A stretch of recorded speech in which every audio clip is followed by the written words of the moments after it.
I hate introductions, don't you? But it seems like they're always necessary. So here goes. I'm Ashley. I'm a wife, mom, pastor, and missionary's kid, which is double trouble if you didn't know. And if you're in this space, we're here to learn about who God is, who we are in Him, and how to do faith in the real, meaning the real messy. Hey, everybody. Welcome to this episode where I have my first guest on the podcast, and that's Eric. This is my husband, my other half, and I didn't think that it would be very much fun to do this episode about our story without him, but it's a big deal that he's here because I'm more of the chatty Cathy in our relationship, and Eric is the strong silent type. So thank you for agreeing to do this. I'm going to try to make this as painless as possible for you. I've been sharing a lot of my backstory in the former episodes, and the reason I'm wanting to do this is to help paint a picture for you of who I am and who we are, so that when we get into the more topical episodes, you have some context of where I'm coming from when I share. All right, so Eric and I met during my senior year of high school. I was living with my grandparents that year. My parents were overseas, and I was finishing school in the States. And my grandparents went to the same church that Eric had grown up in. So Eric grew up in one area his whole life in Illinois, and I think most of your family is from there and lives there. So, well, maybe I'll share my part first. I remember the first time I saw Eric, which is a big deal because I am not an observant person, and he is. It's actually really annoying to be in a marriage with an observant man, because I can't buy things and say, I'm just going to put it on the shelf. And then later when he notices, I'll say, oh, it's been on the shelf for a while. He'll notice right away that there's something new on the shelf. He could do that to me, and it would be months before I noticed. So if there could be a magical moment where you meet someone, this was it for me, because first Sunday in this church, I was standing in the front of the church. Eric came in the back through the double doors in a red polo shirt, and it was as if the angels were singing, "Wah!" And I thought, wow, if this is what Illinois boys look like, this is going to be a great year. What did you think that year? So I do remember the first time her and her family were in there at church, and I just remember seeing this girl, younger.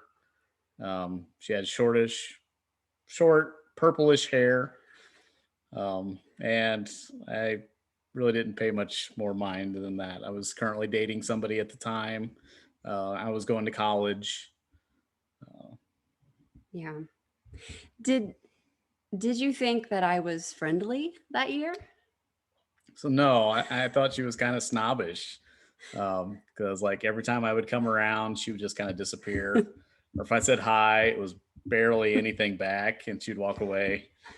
So what was really happening, not that I can't be snobbish, I guess everybody has their moments, I hope I'm not, but what was really happening was that I was terrified of him because he was so cute, and he was older, and he was dating somebody. So I was terrified of him, and I definitely didn't want him to know that I thought he was cute, especially when he was already taken. So I just avoided you like the plague. But then we started talking. That was when? I think that's after you came back from college. We really started talking. She came back. She had longer hair. It was her natural color. And I kind of realized that she wasn't quite as young as I thought she had been initially. Yeah, we're only 3 years apart. Two. Oh dear. Don't ask me when our anniversary is. That'd be tomorrow. Anyway, that's when she really caught my eye. I was no longer dating anybody at the time, so she piqued my interest. Okay, and you talk about my normal hair color. If you guys don't know, I'm kind of known for having different colored hair. I get bored, and when I get bored, I do stuff with my hair. So it's been, I don't know, red, purple, black. It's not blonde. I'm trying to go somewhat normal. I came home with purple hair one time, and our oldest, who was probably 10, was like, "Mom, go back, make her fix it." So anyway, you are, personality wise, I would say, logical, steady, you are calm, very calm for the most part. How would you describe me? Or do I want to ask? She is my Lucy. So I never know what I'm going to come home to after work. The house being painted. She met me at the door one time wearing a beard, a blonde wig. You just never know. It keeps life exciting. Yeah, I think it was your dad that used to say, well, she'll make life fun. I don't know if I do that, but I may be aging you more than anything. And so during college, my first year of college, dated another guy. It was a really toxic relationship.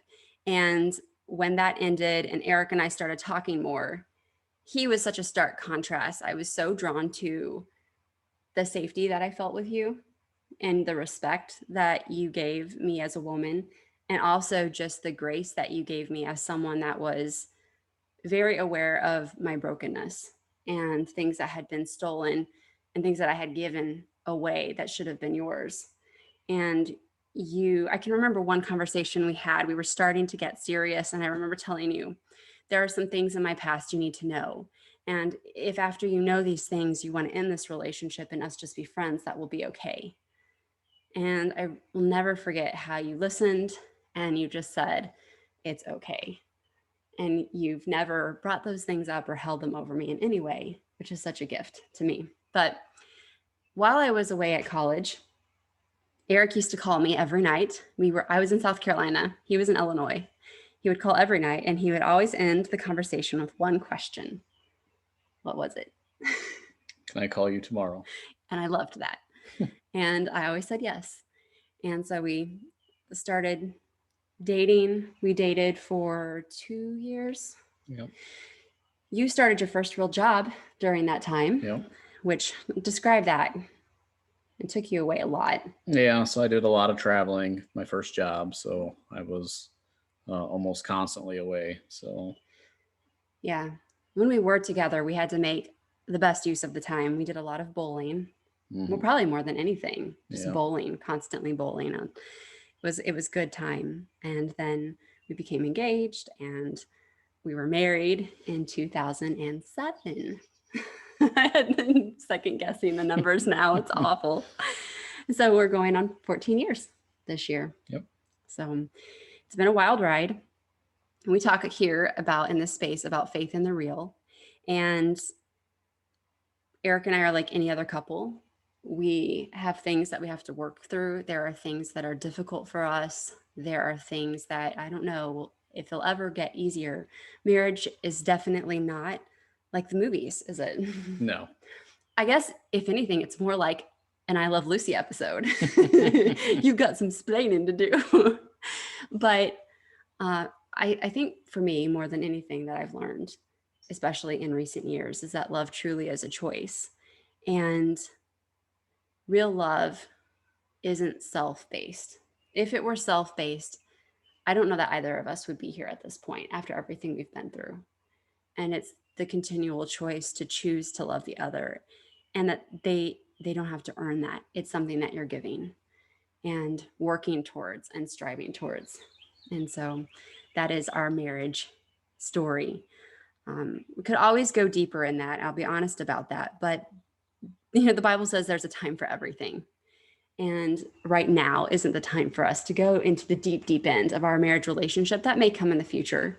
But for right now, let's keep it light and let's keep it fun. So Eric and I are going to play a little game with you guys. We're going to play, I believe the website was called, or you can Google it, but it's called the Not So Newlywed Game. So what Eric's going to do is he's going to draw from the bowl I have here on the table, and we're going to write our answers down, and then we'll share them with you and see how well we know each other after 14 years of marriage. And hopefully this doesn't end in a fight. Wonderful. Wonderful. All right, what's the question? What is your spouse's favorite feature of yours? Okay, so I would write down your favorite feature of me, right? Okay. Do I have to write one down too? Yeah, you do. What do you think my favorite feature is of yours? Oh boy. Oh boy.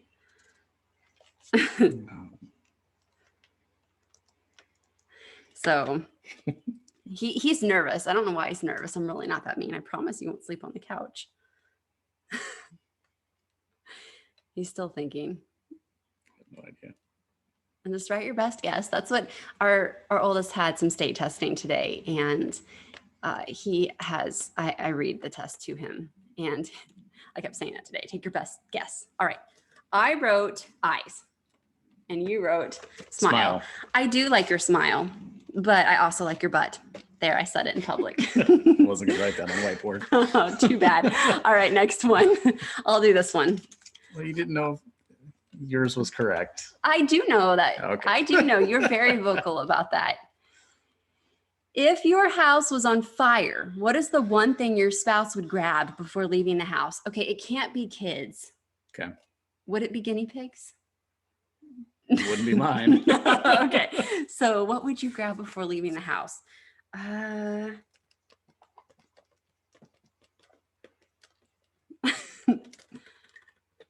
Oh, he's writing a lot. Okay. I wrote computer. I wrote wedding photos. That's true. What would you grab? I would probably grab computer. Okay. Your turn. We're doing well on our 2 questions so far.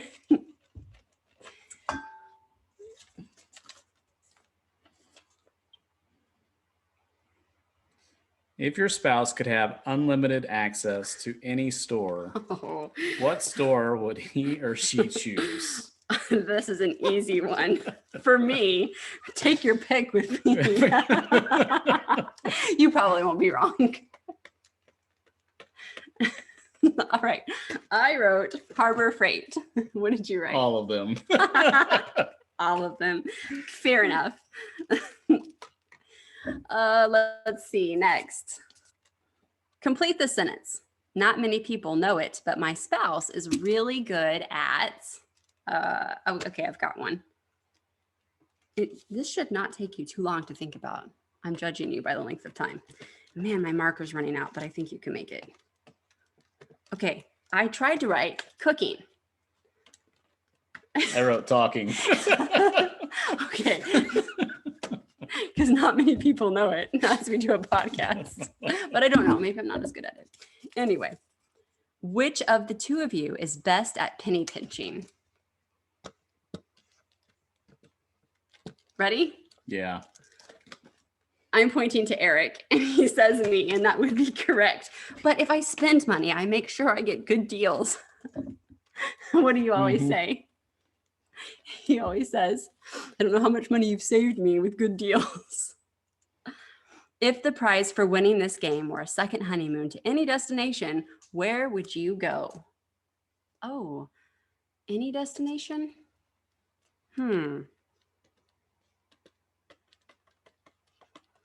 Man, my pencil or my pen, marker, whatever. Oh, well, I'll just tell you. All right, got it? Yeah. Okay. You wrote See the Northern Lights. I attempted to write the wilderness, but I don't know. What is the right answer for you? Where would you go? Iceland.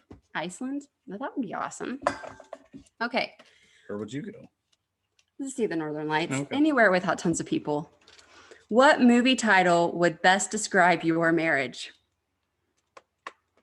He doesn't even have to think about this, you guys. It's not a movie. Oh my goodness. I don't know. I really don't know. All right, what did you write?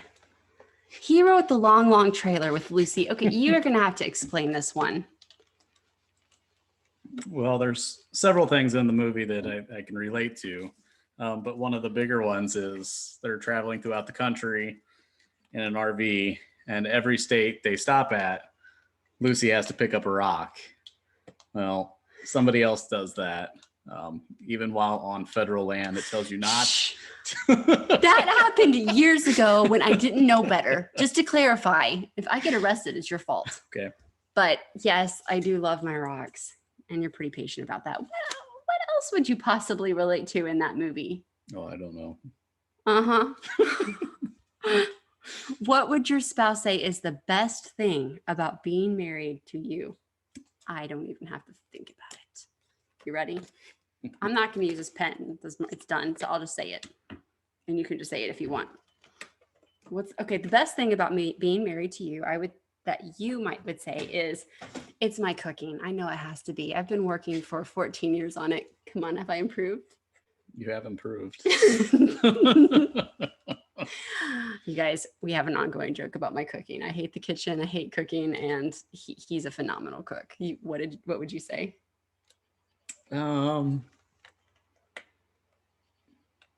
Just your excitement and fun. Oh, thank you. Are you sure it's not aging you?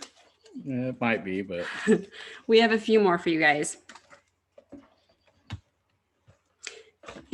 Complete the sentence. It must be true that opposites attract because my spouse and I are total opposites when it comes to talking. That's exactly what I was going to say. Agreed. All right. If you took over one household chore for your spouse forever, what would he or she choose? She would choose cooking. I think you would choose household projects, like building stuff. For you? Just in general. Oh. What do you think? Maybe. Cooking, though, if you could take over that forever, just make a note of that. That'd be great. How would your spouse describe your driving? I'll go first. Okay. He's grandpa. He is so slow. It drives me nuts. How would you describe my driving? I haven't put my foot through the floorboard yet, but there's probably a mark. On our honeymoon, we went to Colorado Springs. And when we got there, we had one day we got to see Garden of the Gods and I don't remember some other things. And then the forecast was awful. It was going to rain for the entire week we were supposed to be there. So Eric said, what do you want to do? You want to go somewhere else? And I said, well, I'd always like to see Mount Rushmore. So we hopped in the car and made a road trip of it. Yep. We had a rental car because he had all these points from his work with travel. And I'll never forget talking him into let me drive because I get so bored if I'm just passing in the passenger seat the whole time. And we were going off an exit. I was going a little fast and I think he about lost his pants, but well, the tires were screaming because we were at the limit of what they could handle. To the grandparents listening to this podcast episode, I have calmed down quite a bit with your grandchildren in the car. If your spouse was a cartoon character, who would he or she be? I don't know. I think I'm trying to think of a cartoon character that's more quiet. I don't know. That's a tough one. Right. All right, moving on. Here's the last one, if you're still with us. What would your spouse say was the hardest thing about adjusting to marriage? I think you would say maybe the constant need for communication, because I'm very talkative. What about you? I would say probably the opposite. Yeah. That you would want me to talk more. And I think it's still very much a challenge for both of us trying to adjust and work on that on both sides. All right. So I told you in the beginning that I had some things to say for those of you that aren't married yet.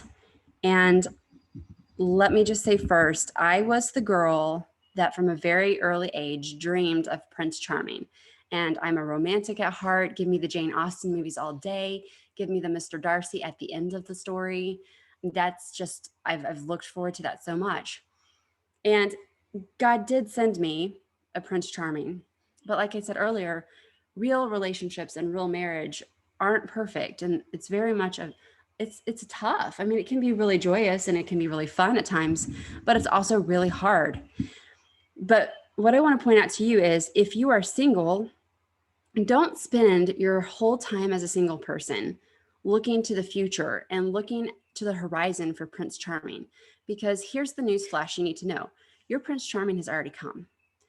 Your number one love needs to be Christ, because if your number one love isn't Christ as a single person or as a married person, it's going to mess with your other relationships.